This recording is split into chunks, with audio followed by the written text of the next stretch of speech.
Hi ನಮಸ್ತೆ ಎಲ್ರಿಗೂ. ಇವತ್ತು ನಾವು ಶಾವಿಗೆ ಪಾಯಸ ಮಾಡುವ ಹಬ್ಬಕ್ಕೆಲ್ಲ ಶಾವಿಗೆ ಪಾಯಸ ಮಾಡ್ತೀವಲ್ಲ ಅದೇ ಥರ, ಆದರೆ ಇದು ಸಕ್ಕರೆ ಬದಲು ನಾನು ನಿಮಗೆ ಬೆಲ್ಲ ಹಾಕಿ ಪಾಯಸ ಮಾಡ್ತಾಯಿದ್ದೀನಿ. ಶಾವಿಗೆ ಮತ್ತು ಸಬ್ಬಕ್ಕಿ ಹಾಕಿ ಪಾಯಸ ಮಾಡ್ತಾಯಿದ್ದೀನಿ. ಫಸ್ಟ್ ಶಾವಿಗೆ ನಾವು ಹುರ್ಕೊಳ್ಬೇಕು. 1 ಸ್ಪೂನಷ್ಟು ನಾನು ತುಪ್ಪ ಹಾಕ್ತಾಯಿದ್ದೀನಿ ಬಿಸಿ ಪಾತ್ರೆಗೆ.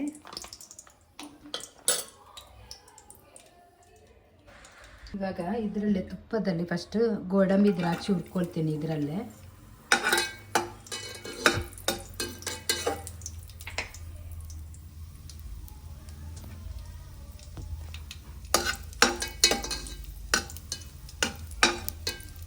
ಇದು ಸೈಡು ಎತ್ತಿಟ್ಕೊಳ್ಳುವ.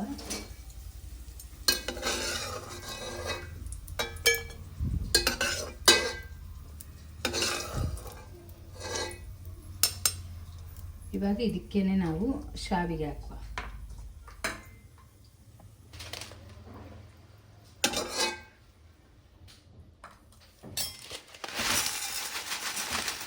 ಇವಾಗ ಹುರ್ಕೊಳ್ಳೋ ಶಾವಿಗೆ.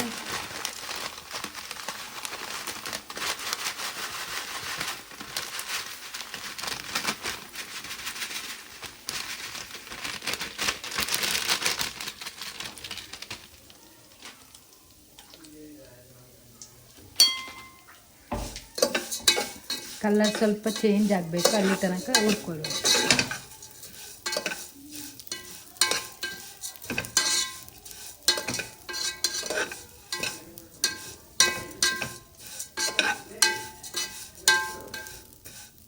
ಇವಾಗ ಆಲ್ಮೋಸ್ಟ್ ಆಗಿದೆ. ಇವಾಗ ನಾನು 1 ಕಪ್ಪಷ್ಟು ನೆನೆಸಿಟ್ಟಿದ್ದೆ. ಒಂದು 15 ಮಿನಿಟ್ಸ್ 10 ಮಿನಿಟ್ಸ್ ನೆನೆಸಿಟ್ಟರೆ ಸಾಕು, ಬೇಗ ಅದು ಮೃದು ಆಗುತ್ತೆ. ಸೊ ಅದನ್ನು ಹಾಕ್ತಾಯಿದ್ದೀನಿ. ಇದಕ್ಕೆ ಹಾಕಿ ಸ್ವಲ್ಪ ಫ್ರೈ ಮಾಡ್ಕೊಳ್ತೀನಿ.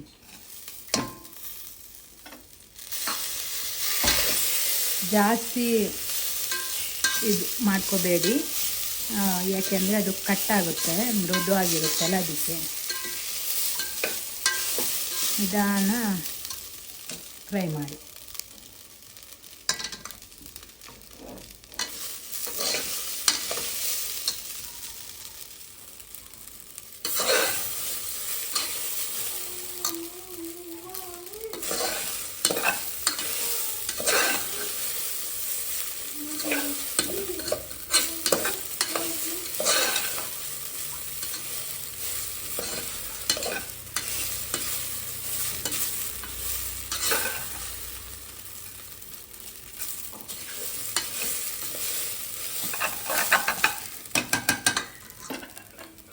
ಇವಾಗ ಇದಕ್ಕೆ ನಾನು ಹಾಲು ಹಾಕ್ತಾಯಿದ್ದೀನಿ. ಒಂದು ಅರ್ಧದಷ್ಟು ಹಾಲು ಹಾಕ್ತಿದ್ದೀನಿ.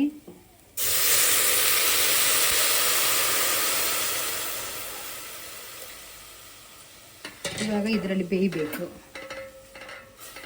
ಈ ಹಾಲಲ್ಲೇ ಬೇಯಬೇಕು. ಅದು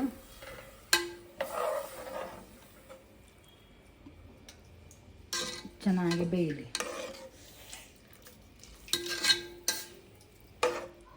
ನಾನು ಇದಕ್ಕೆ ಶುಗರ್ ಹಾಕ್ತಾಯಿಲ್ಲ, ಬೆಲ್ಲ ಹಾಕ್ತಾಯಿದ್ದೀನಿ. ಆವಾಗ ಸ್ವಲ್ಪ ಕಲರ್ ಚೇಂಜ್ ಆಗುತ್ತೆ, ವೈಟ್ ಬರಲ್ಲ, ನಿಮಗೆ ಬ್ರೌನ್ ಆಗುತ್ತೆ. ಇಲ್ಲಿ ಬೆಲ್ಲ ನೀರು ಮಾಡಿ ಹಾಕ್ತಾಯಿದ್ದೀನಿ, ಇಲ್ಲಾಂದರೆ ನೀವು ಪೌಡ್ರ್ ಇದ್ದರೆ ಪೌಡ್ರ್ ಹಾಕ್ಕೋಬೋದು.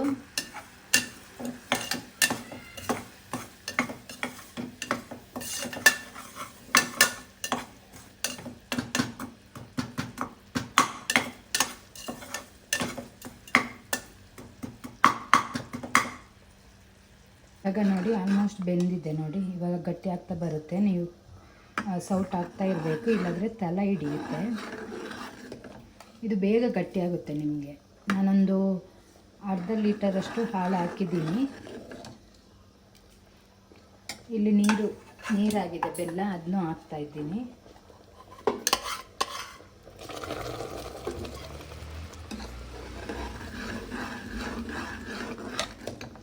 ನಿಮಗೆ ಕಲ್ಲರೇ ಚೇಂಜ್ ಆಗುತ್ತೆ.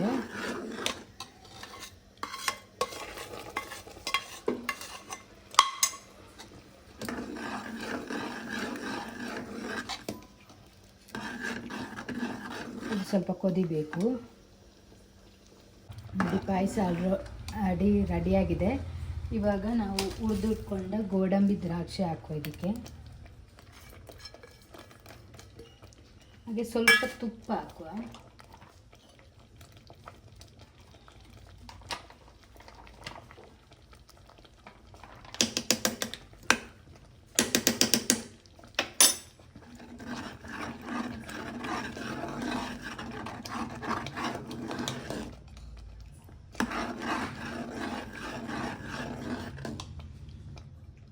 ನೋಡಿ ಎಷ್ಟು ಚೆನ್ನಾಗಿರುವ ಸಾವಿಗೆ,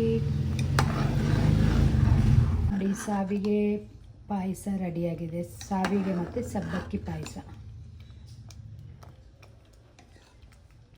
ಇವಾಗ ಶಾವಿಗೆ ಮತ್ತು ಸಬ್ಬಕ್ಕಿ ಪಾಯಸ ರೆಡಿಯಾಗಿದೆ. ನಾವು ಸರ್ವ್ ಮಾಡುವ ಒಂದು ಪಿಂಗಾಣಿಗೆ ತುಂಬ ಚೆನ್ನಾಗಿ ಬರುತ್ತೆ. ನೀವು ಬೆಲ್ಲ ಹಾಕಿ ಟ್ರೈ ಮಾಡಿ, ತುಂಬ ಚೆನ್ನಾಗಿರುತ್ತೆ.